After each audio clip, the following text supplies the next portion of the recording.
tout comme on voit que la communauté juive est très très bien organisée, on ne peut pas leur en vouloir en fait. On ne peut pas réellement directement leur en vouloir parce qu'ils ne font que défendre leurs intérêts qui leur paraissent très très propres. Donc par rapport à ça, moi personnellement, je dis ok, moi, si jamais c'est leur, on va dire leur conviction profonde, autant pour eux. Et en plus de ça, si jamais ils sont organisés, autant pour eux. Donc en fait, ça serait beaucoup plus à corréler avec l'interview que j'avais donnée à Jacob Cohen qui s'appelle pour un communautarisme musulman. Il a même fait un article là-dessus, etc., etc. On voit que au sein de la communauté arabo-musulmane, en tout cas ici en France, rien de tout ça n'est fait. Il y a des organisations communautaires islamiques, etc., etc., comme on peut les nommer, hein, il y en a plusieurs, hein, mais aucune, par exemple, ne t'a invité. Et aucune n'a pris, on va dire, le soin de s'intéresser à tes idées. Et aucune n'a pris le soin de te venir en aide, ne serait-ce que pour faire un article et dire, voilà, il faut quand même s'en prendre à cette insurrection idéologique qui essaie de nous dire que, voilà, s'il faudrait penser comme ci et non pas autrement. Ah, déjà, oui, tu fais bien de le remarquer, quand mon livre est sorti, je m'y attendais un peu, mais pas tant que ça. Je m'attendais à ce qu'il y ait au moins un site communautaire musulman qui s'intéresse à mes travaux, à mon livre, ou qui m'invite. Ce n'est pas arrivé. Il n'y a pas une seule organisation islamique française qui m'a invité. Si à part l'espace Maïmana, c'est une petite association qui organise des conférences, qui m'a invité à donner une conférence chez eux. Mais sinon, en dehors de ça, aucun des gros sites ou autres organisations musulmanes ne m'a invité. Je peux comprendre par exemple que l'UOIF, que les organisations liées à l'UOIF ne m'aient pas invité, étant donné que l'UOIF, c'est les frères musulmans en France, et que dans mon livre, j'expose les origines du réformisme islamique et de l'association des frères musulmans et de son rôle historique. Donc je peux comprendre que ne m'ait pas invité. Mais les autres organisations non plus ne m'ont pas invité, m'ont littéralement boycotté, ce qui démontre... Boycotté même, tu dis? Boycotté dans le sens où... ils n'ont pas appelé non plus. Ils n'ont pas... Non, quand je dis boycotté, j'ai pas dit qu'ils ont appelé au boycott. Ils m'ont boycotté dans le sens où ils ne m'ont pas invité, ils n'ont pas promu mon livre, ils ont boycotté mon livre. Ouais, voilà, d'accord. Boycotté. Mais ils n'ont pas lancé de campagne de boycott. Voilà, d'accord, oui. Voilà. Peut-être implicite, mais ce qui montre que les organisations islamiques en France sont soit toutes sous la coupe des organismes, comme par exemple le recteur de la mosquée de Paris qui est un recteur du CRIF, qui est invité régulièrement au CRIF. Il y a je ne parlerai même pas de Chalgoumi, etc., parce que ça c'est des charlots. Voilà, c'est anecdotique. Mais les autres organisations et les mosquées sont très liées au ministère de l'Intérieur. Clairement, oui. Que ce soit les salafis, les wahhabites, les frères musulmans, j'en parle même pas, les prédicateurs frères musulmans qui appellent ouvertement à voter Parti Socialiste. Donc, quand par exemple j'entends des gens des milieux de la droite nationale, même catholique, qui parlent d'un pouvoir musulman en France, ça me donne envie de rire, parce que il n'y a pas plus impuissant en fait en France que les musulmans et les organisations pseudo-islamiques. Alors ils ont tous des noms islamiques, Oumma, Islam, etc. Mais ça c'est que des étiquettes. C'est pour la galerie. C'est pour la galerie. C'est du marketing. Mais au fond il n'y a rien d'islamique, puisque si on prend, je veux dire, les bases élémentaires en islam, par exemple. Bon, tu exagères un peu, comme c'est un peu islamique quand même, mais bon. Par exemple, dans le sens où, je sais pas, quand le prophète dit que le plus grand des djihad consiste à dire une parole de vérité contre un pouvoir tyrannique. Oui, je suis d'accord avec ça, oui. Il y a des fondamentaux en islam, au-delà des 5 piliers. Il y a une éthique. Une éthique. Et moi, ce que je vois, c'est que ces gens-là n'ont pas du tout l'éthique, je dirais même l'éthique du djihad. En gros, c'est un islam de surface que prennent ces gens-là. C'est du marketing, c'est l'UOIF, c'est la foire, on vend des livres, des jouets, etc. C'est du business. Ça.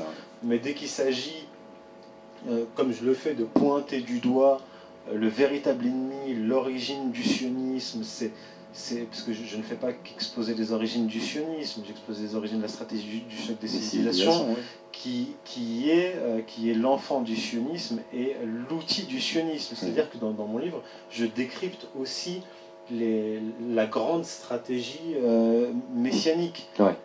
Or, des véritables musulmans qui défendent la cause palestinienne, normalement, devraient s'emparer de mon ouvrage et l'utiliser comme limite comme manuel de combat. Oui, il y a tout ce qu'il faut dans mon ouvrage pour élaborer des stratégies politiques et géopolitiques. C'est vrai. Mais aucun d'entre eux ne s'en est emparé. D'ailleurs, ils me fuient tous comme la peste. Ils ont la plupart d'entre eux ont reçu mon ouvrage, mais me fuient comme la peste. Et donc, pour répondre aussi à certains musulmans qui s'étonnent de me voir avec ce qu'ils appellent l'extrême droite, que ce soit Égalité et Réconciliation ou Civitas ou d'autres organisations, moi je leur réponds juste que je parle à ceux qui m'adressent la parole, à ceux qui me tendent la main et qui relayent mes vidéos et qui font la promotion de mes travaux et de mon livre. C'est aussi simple que ça. C'est-à-dire que moi je ne suis pas allé chercher telle ou telle organisation. Ce que j'ai pu constater à la sortie de mon livre, c'est par exemple les premiers à en avoir parlé, c'est Mediapart Presse Info, le média de Civitas. Alors qu'au premier abord, on ne voit pas le lien entre Civitas et moi, un auteur musulman qui traite du sionisme. Donc quand des musulmans me disent ça, je leur réponds, déjà faites votre autocritique. Soyez vous-même indépendant, courageux, ayez une véritable éthique, parce qu'il y en a beaucoup qui parlent de djihad, mais le véritable djihad, c'est ça. C'est commencer déjà, voilà. Enfin, c'est dire la vérité. La vérité, exactement. Oser dire la vérité. C'est pas commencer à prendre des sabres et commencer à déchiqueter des gens dans la rue. Voilà, alors, ce qu'ils voudraient peut-être, ces musulmans-là, c'est me voir avec Edwy Plenel. Comme Tariq Ramadan, etc. C'est impossible. C'est-à-dire te mettre dans une case. C'est pas impossible parce que moi je veux pas parler à la gauche, c'est impossible parce que la gauche et l'extrême gauche et tous ces réseaux-là auxquels appartient d'ailleurs Tariq Ramadan et les frères musulmans en général, ces gens-là me fuient aussi comme la peste. Parce que parler des origines messianiques du sionisme, c'est extrêmement dangereux. Parce que ça remet en question même la légitimité même de la création de l'État d'Israël et du foyer national juif. Exactement. C'est un véritable démontage en règle que j'ai opéré dans cet ouvrage. Donc c'est un marqueur. Si vous voulez voir qui sont les véritables pro-palestiniens et antisionistes, vous voyez ceux qui ont eu connaissance de mon livre et qui en ont parlé, qui s'y sont intéressés, et vous voyez ceux qui le boycottent. C'est un véritable marqueur. Ce qu'il faudrait prendre, en tout cas comme conclusion par rapport à tout ce que tu as dit, c'est justement de voir le contraste mais réel, on va dire des musulmans et des chrétiens qui sont marginalisés. Ici en France, il faut dire clairement les choses. Il y a des organisations, mais bon, ça reste, ça vaut ce que ça vaut. Et l'État ne prend pas en considération, on va dire, réellement, on va dire, les revendications de ces deux communautés, en tout cas pas des masses. Par contre, l'État se met limite à genoux par rapport à la communauté judéo-sioniste. Donc voilà, de deux choses l'une. Bon, après on en a fini avec les conclusions. Alors, on peut avoir deux points de vue. On se dit soit, il y a un lobby sioniste, et donc pour répondre à la puissance du lobby sioniste, il faut créer un autre lobby. Un contre-pouvoir. Un contre-pouvoir pour contrer le lobby sioniste. Soit on se dit tout simplement, là on est en France, c'est le pays des Français. Donc les Français, ce qu'ils doivent faire, c'est pas créer un lobby pour contrer le lobby pro-israélien. Ils sont chez eux. C'est reprendre les rênes du pouvoir. Voilà, c'est-à-dire reprendre leurs droits, etc. Comme le disait Ibn Khaldun déjà au XIVe siècle, une société produit nécessairement des conflits d'intérêts entre les individus et les groupes. Et il faut qu'il y ait une puissance qui transcende les individus et les groupes pour jouer le rôle d'arbitre entre les intérêts des différents individus et communautés et groupes d'intérêts. Exactement. Voilà. C'est un État aussi sert à ça. Non, ouais. À partir du moment où l'État ne joue plus ce rôle-là, comme en France, il est en faillite. Il est amené à s'effondrer. Oui.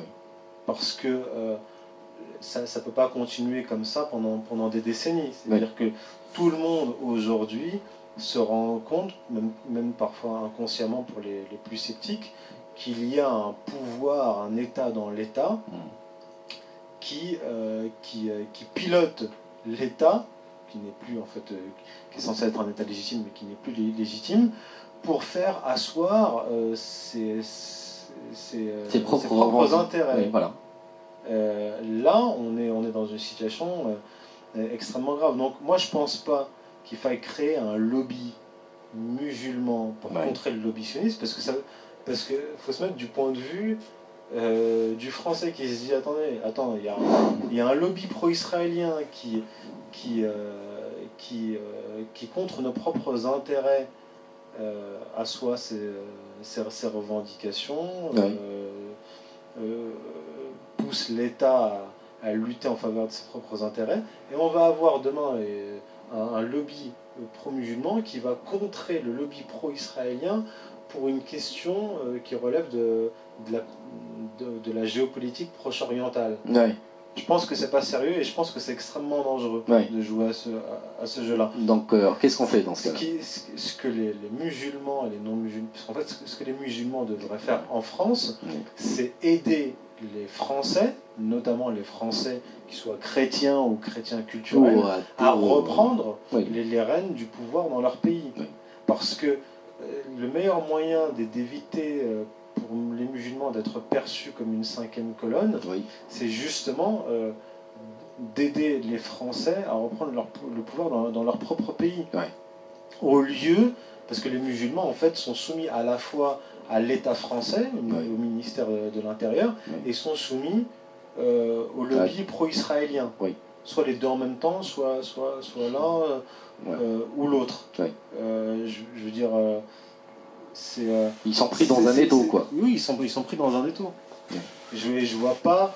Alors, maintenant, par contre, ça n'empêche pas les musulmans de s'organiser en communauté, pas pour imposer à l'État ou au reste de la population ses vues, c'est pas pour islamiser les non-musulmans, mais de s'organiser en communauté pour au moins défendre ses intérêts, c'est-à-dire de cesser d'être insulté, humilié régulièrement, de voir de raser les murs, de voir des analphabètes les représenter.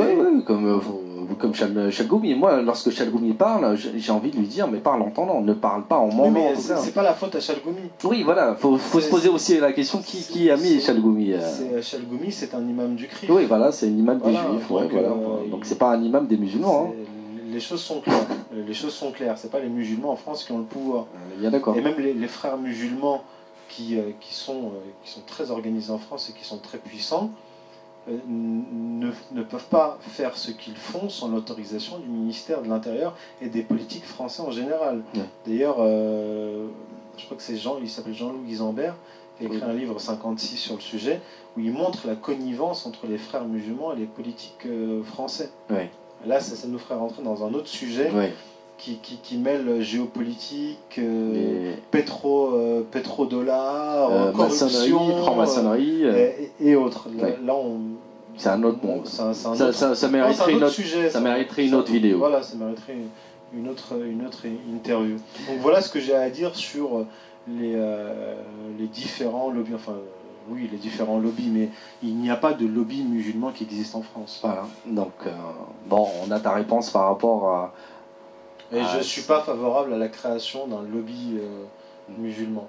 Mais je suis favorable à ce que la communauté musulmane s'organise. Parce que la communauté musulmane, il faut dire clairement les choses, elle voit les choses de façon verticale et horizontale. C'est-à-dire, il part du principe qu'elle ne veut que, on va dire, avoir une certaine foi, des revendications par rapport à cette religion, donc une relation verticale par rapport à Dieu, où normalement personne ne devrait interférer, mais aussi une vision horizontale. C'est lorsque tu as en face de toi un musulman ou un non-musulman, tu as des devoirs envers ce prochain-là. C'est un peu la continuité, on va dire, de certains principes chrétiens. Donc, autrui est important pour le musulman, et non pas ce qu'on aimerait nous faire croire maintenant, comme quoi les musulmans partiraient d'un principe théologique binaire. Les musulmans c'est cool, les non-musulmans, faudrait les tuer. Parce qu'en fait on confond là, et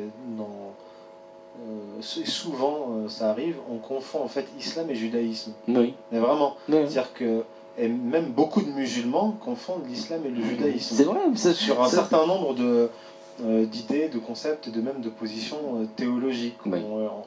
Il n'y a pas en islam cette idée de communauté refermée sur elle-même qui insulte constamment les kofars, les mécréants. Non, c'est comme le rôle des musulmans, c'est de devenir un arbitre, un intermédiaire. Non, d'être un exemple, oui. de viser l'excellence, al-ihsan, l'excellence, pour devenir un exemple pour les autres communautés, pour que ces autres communautés, comment dire,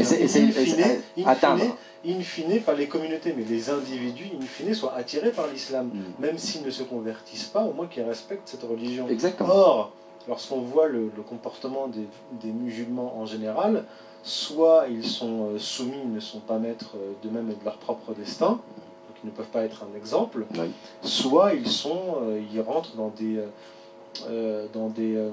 des logiques victimaires. Un peu. Alors là c'est encore autre chose. Mais là je parle vraiment de la France et de l'image que donnent certains musulmans aux non-musulmans. Et il y en a, oui. Alors je sais que par exemple Alain Soral en parle très souvent, des indigènes de la République et autres. Enfin, on le lui reproche, mais on ne peut pas nier que se comporter comme des haineux, des victimes perpétuelles des non-musulmans, des anciens colonisateurs, etc., c'est très néfaste pour les musulmans et l'islam en général. Mais c'est vrai que quand tu vois aussi la communauté arabo-musulmane, c'est vrai qu'il y a plein de gens qui soit sont des grandes gueules, à tort ou à raison, et ils gueulent par rapport, etc., mais on voit pas trop, on va dire, d'action. Voilà, il n'y a aucune action derrière. C'est-à-dire, soit, comme tu dis, c'est des grandes gueules, soit c'est de la pleurniche, on va dire clairement les choses, mais en tout cas, il n'y a pas d'action concrète pour dire qu'est-ce qu'on fait, c'est quoi le projet, qu'est-ce qu'on peut construire, comment on peut éventuellement... Ces questionnements du pourquoi ou du comment ne sont jamais abordés, malheureusement. Si vous voulez régler le problème, vous n'allez pas constamment travailler sur les effets du problème. Oui, voilà. Vous allez aller à la cause et essayer de travailler sur l'origine du problème, sur la cause. C'est ce que j'essaie de faire dans mon premier ouvrage, lorsque je traite de la décomposition du califat, des mouvements réformistes, etc. C'est aussi ça que je fais. Je pointe du doigt l'origine du mal qui a frappé l'islam et l'évolution historique de ce mal. Et en fait, ce dont on parle là actuellement, le degré de léthargie de la communauté musulmane n'est que la résultante ultime de cette longue histoire que j'ai exposée déjà dans mon ouvrage. Donc moi, je travaille toujours en tant que chercheur et analyste.